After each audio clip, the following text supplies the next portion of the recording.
Merci beaucoup.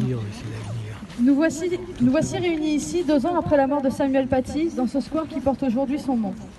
Je tiens évidemment à exprimer, au nom de Dernier Espoir, nos plus sincères pensées à sa famille.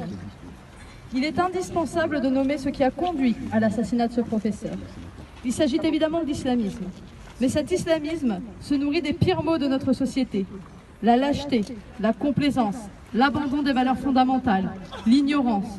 Ces maux que M. Paty, de par son métier évidemment, avait choisi de combattre. Il avait choisi de combattre l'ignorance par le savoir, de combattre la censure par le débat. Il avait pour engagement tout ce que la République est, tout ce qu'elle doit transmettre au sein de son école. Cette école, aujourd'hui, encore ciblée à travers ses enseignants. La connaissance est l'ennemi de tous les fascismes, l'universalisme, l'antagonisme de tous les extrémismes. Les actualités nous ont récemment démontré que l'offensive islamiste contre l'école de la République ne faiblit pas. La laïcité étant la principale cible.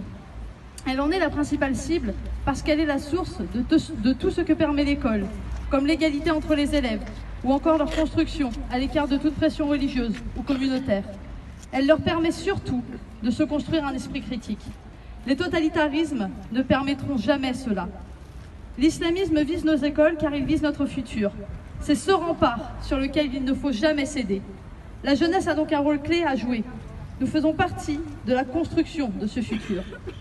Il est donc temps de se demander si de ce sordide assassinat des leçons ont été tirées.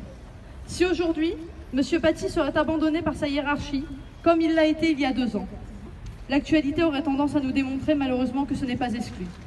Mais alors, combien de morts, combien de familles endeuillées, combien d'orphelins faudra-t-il encore pour que l'islamisme soit réellement nommé et vraiment combattu? Que faudra-t-il pour mettre fin à la lâcheté générale? Quand les caricatures qui ont servi de prétexte aux assassins, quand leur republication, à chaque fois que cela sera nécessaire, ne posera-t-elle plus aucune difficulté, plus aucun refus au nom d'un ridicule pas de vague? Quand la pièce issue du livre posthume de Charb, Lettres aux escrocs de l'islamophobie qui font le jeu des racistes, sera-t-elle proposée par des proviseurs dans de nombreux lycées? Quand la Sorbonne acceptera-t-elle réellement de discuter de la nomination d'un amphithéâtre Charb? Parce que oui, c'est aussi cette lâcheté et ces compromissions qui ont tué M. Paty. Bravo.